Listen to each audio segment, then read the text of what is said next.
Muito boa tarde, igreja e amigos que estão a ver online conosco, no Facebook, no YouTube, seja o que for, sejam muito bem-vindos. Nós estamos na nossa série de mensagens chamada Derrubar as Dúvidas, e em que nós queremos abordar e confrontar as dúvidas que nós temos sobre a vida, sobre Deus, sobre a fé, qualquer coisa, nada está fora da mesa. Então, nós hoje temos a pergunta de alguém que foi Deus que enviou o Covid? E realmente isso é uma boa pergunta. E eu vou assumir, e eu acho que muitos de nós já fizemos essa pergunta também durante este ano. Havia muita gente que morreu, muito trabalho que foi perdido, muita perda. Realmente tem sido um ano de muita perda. E nós estamos aqui a enfrentar a pergunta: porquê o Covid? Se Deus enviou o Covid? E se não, será que Ele tinha o poder para o impedir? E quero contar uma história de um livro chamado The Bridge of San Luis Rey. Nesta história há um frade que está a viajar em Peru, o país Peru. E ele chega a este ponte e há várias pessoas ali na ponte e, por alguma razão, logo ali, ele cai a ponte e todas as pessoas que estavam lá em cima caíram à morte. Ele passou 6 anos a tentar pesquisar e descobrir porquê. Ele queria responder e defender a justiça de Deus. E aquilo que ele descobriu é que nada dos casos eram iguais. Havia pessoas que eram boas, pessoas más, pessoas com histórias complicadas, que foram reconciliadas e queriam tentar realmente corrigir a vida. E ele sofria durante estes 6 anos e no fim ele compilou todas as pesquisas e coisas assim, mas a igreja não gostou e queimou ele e também o livro. É um livro de ficção, ok? Reparem. Mas afinal aquilo que ele viu e sentiu é que não havia uma boa resposta à pergunta de porquê. E nós estamos aqui com a mesma pergunta. Porquê? Porquê o Covid? Será que foi Deus? E aqui é a cena que eu quero prometer-vos: qualquer pessoa que diz que sabe a resposta, engana-se. Engana-se. Existem momentos em que Deus forçou um desastre natural na Bíblia. Sim. Okay? Por exemplo, para libertar o povo de Israel da escravidão dos egípcios. Por exemplo, a tempestade para parar o Jonas de fugir da missão de pregar uma mensagem de salvação aos inimigos de Jonas. Ou temos também, obviamente, o dilúvio com o Noé. Em 2 dos 3 exemplos dados, Deus fez para acordar, despertar, salvar ou libertar o seu povo ou até os inimigos. Mas o facto é que muitos dos desastres não vêm de Deus. Mas tem que ser que Ele, obviamente, permitiu ou não parou o desastre. Okay? Nós temos a história de Jó na Bíblia. E nesta situação foi o Satanás que destruiu basicamente a vida deles. E Deus permitiu, mas com limites. Satanás não podia tocar a vida de Jó. Mas os outros, à sua volta, sim. Depois Deus recompensou Jó e ainda mais por tudo que ele ter perdido. Ou ouçam esta história de Jesus. E os que estavam a contar uma história em que eles acharam que as pessoas que morreram por um desastre era porque eram pecadores. Ou seja, Deus estava a julgá-los. E a resposta de Jesus, eu quero ler de Lucas 3. Ele diz assim: Jesus, julgam que esses eram mais pecadores do que os outros galileus? Lá porque foram mortos dessa maneira? Digo-vos que se enganam e que morrerão como eles, se não se arrependerem. Julgam também que aqueles 18 que morreram quando a torre de Siloé lhes caiu em cima tinha mais culpas do que os habitantes de Jerusalém? Pois digo-vos que se enganam, mais uma vez, e que morrerão como eles se não se arrependerem. Jesus está a dizer, vocês acham que Deus estava a castigar as pessoas que morreram porque eram pecadores? Não. E depois, não dá a razão pela qual eles morreram. Mas avisa todos que quando alguém é tirado deste mundo, num curto prazo assim, não é nada em comparação com a vida que vem. O que é que nós aprendemos desta história? Nós não sabemos a razão ou porquê Deus permitiu.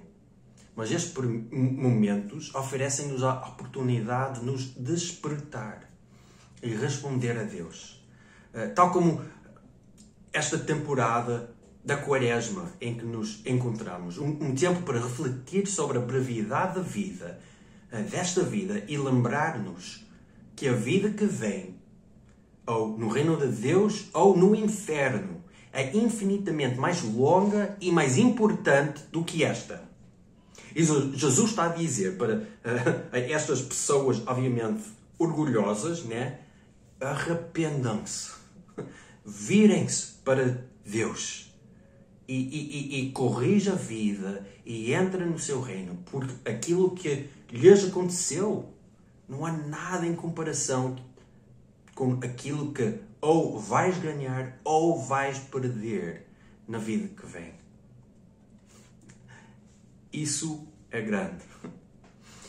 Eu acho que durante este tempo de Covid, já várias vezes eu ouvi pessoas, até pessoas na minha família, que disseram que Deus mandou o Covid porque Ele quer punir-nos de X. Ou Ele está a punir, né, eu ouvi dos Estados Unidos por aquele pecado. Ou o mundo porque... Realmente, a Bíblia não diz estas coisas. A Bíblia diz que Deus não quer punir ninguém, mas quer que todos se arrependam. A Bíblia diz que Ele não quer que ninguém se perca, mas que todos venham a arrepender-se. Ele quer que todos aceitem Jesus e vivam no reino, nesta vida e na que vem. Essa é a vontade de Deus. Deus não anda zangado, só querer punir qualquer pessoa que já pecou. Não. Ele anda atrás das pessoas. Ele vai atrás de pessoas a chamá-las e para a vida eterna, para o amor dele, para satisfação e realização que só Ele oferece. Em segundo, nós temos a história também do homem que nasceu cego. Os discípulos querem saber quem pecou para ele nascer assim. E Jesus responde: ninguém. Mas Deus permitiu para mostrar a sua glória. E depois, o que é que Ele faz? Ele cura o homem. É uma história fenomenal. E mostra algo que eu acho que Deus quer que nós saibamos hoje. Mesmo se algo não vem de Deus, não foi a vontade dEle, Ele é capaz de trazer beleza e cura às nossas situações. Ele é o único que consegue pegar numa situação tão injusta e triste e trazer alegria e justiça. Foi o próprio Jesus que citou a profecia de Isaías, a passagem que diz assim, em 61.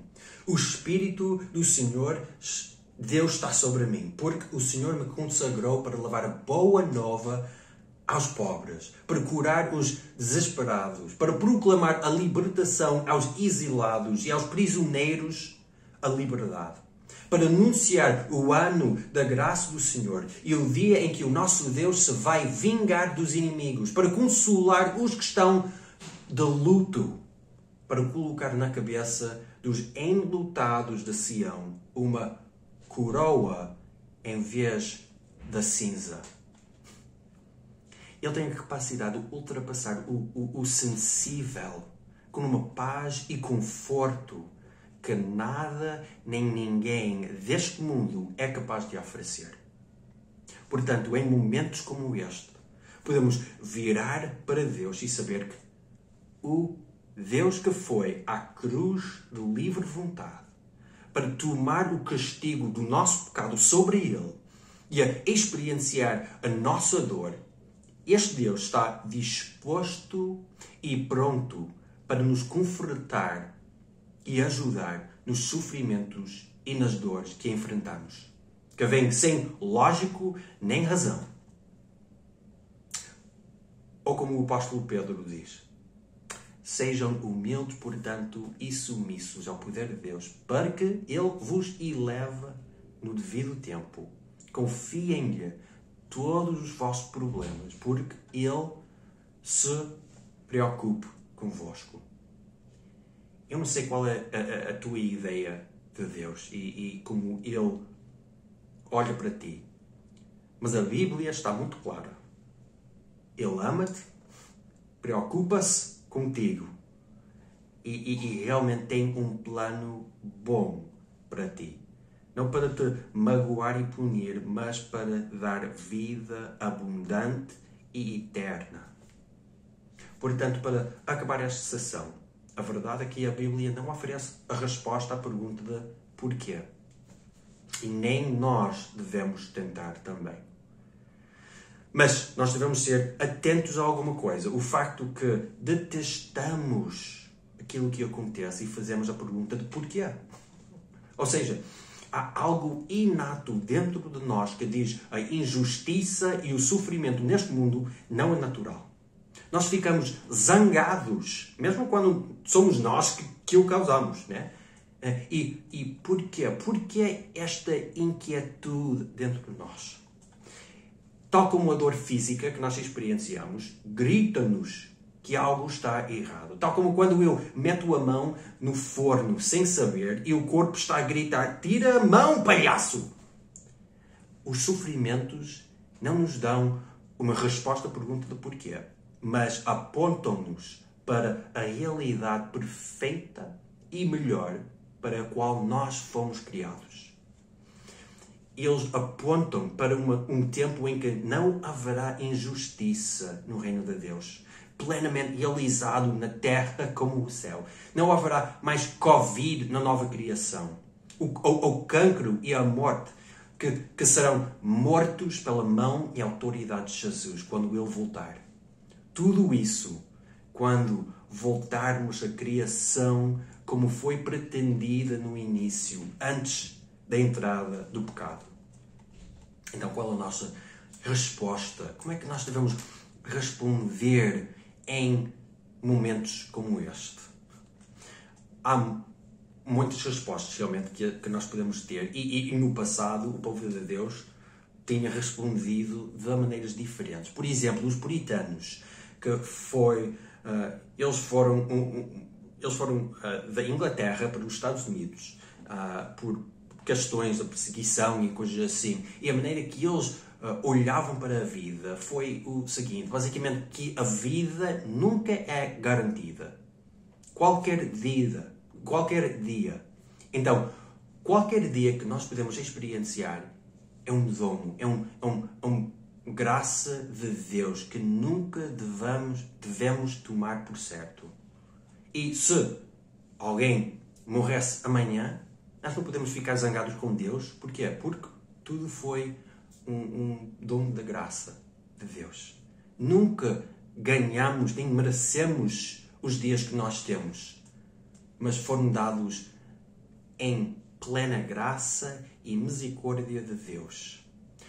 Na outra mão, nós temos um grupo chamado Grupo do Evangelho de Prosperidade, que basicamente diz: se nós temos a fé suficiente, se somos bons suficientes, que Deus vai tirar qualquer dor ou dar qualquer benção a nós.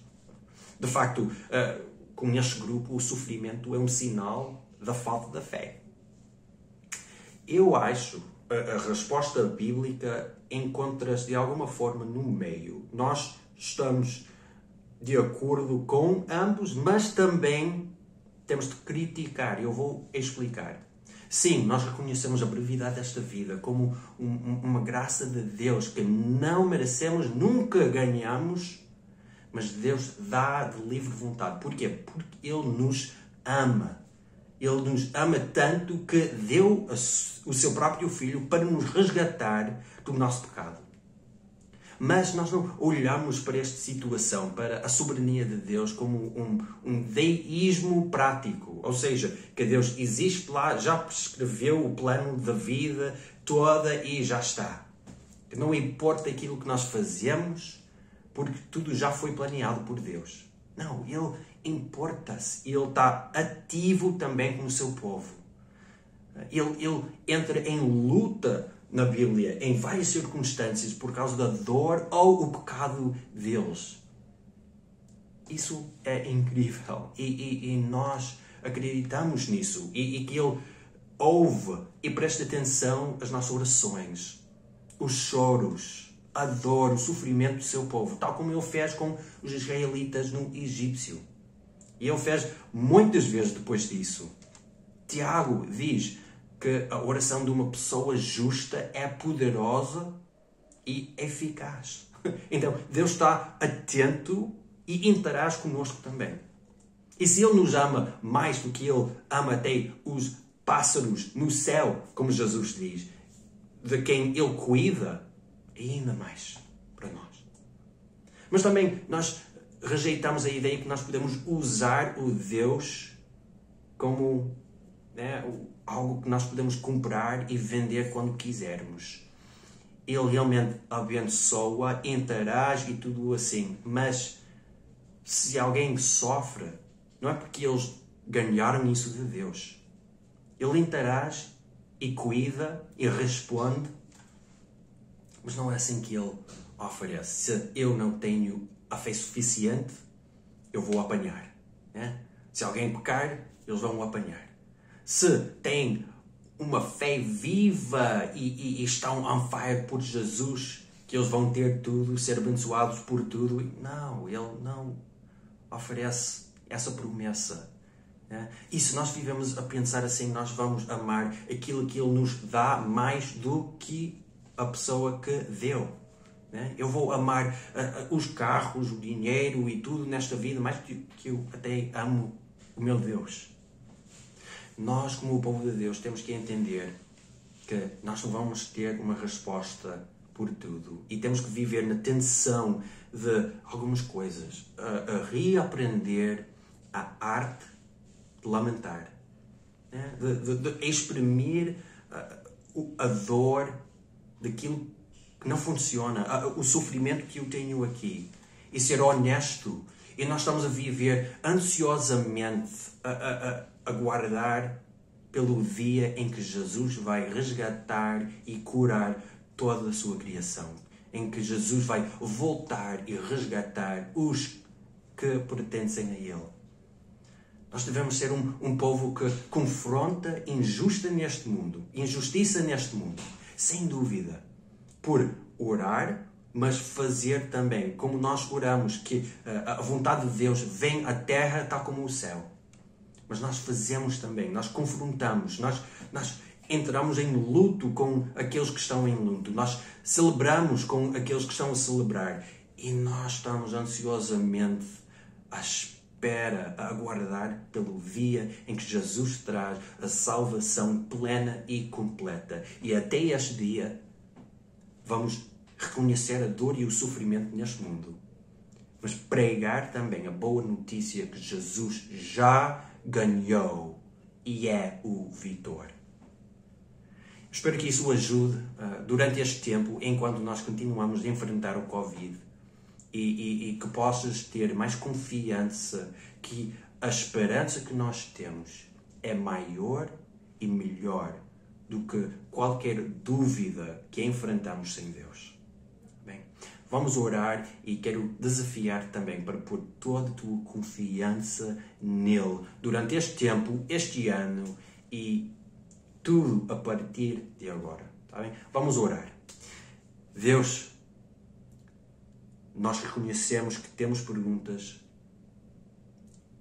e deste lado do céu provavelmente não vamos ter a resposta da pergunta de porquê. Porque o sofrimento, porque as lágrimas, porque o Covid, o cancro, mas sabemos que em Ti encontra-se a esperança e a cura. Então, neste tempo, nós estamos a virar-nos para Ti, para Te abraçar de uma forma nova, como o nosso Senhor e o Salvador, a cura e o nosso Doutor. Tem misericórdia de nós e abraça-nos como os Teus filhos. Obrigado que estás aqui conosco nas nossas casas e na casa de qualquer pessoa que se vira para Ti em arrependimento, dizer que a partir de agora Tu és o meu Rei. Em nome de Jesus oramos. Amém. Amém. Malta, boa semana. Vamos responder a mais uma pergunta difícil na semana que vem, mas vai ser muito boa e muito bom o nosso tempo juntos. Então, abraços para todos. Tchau.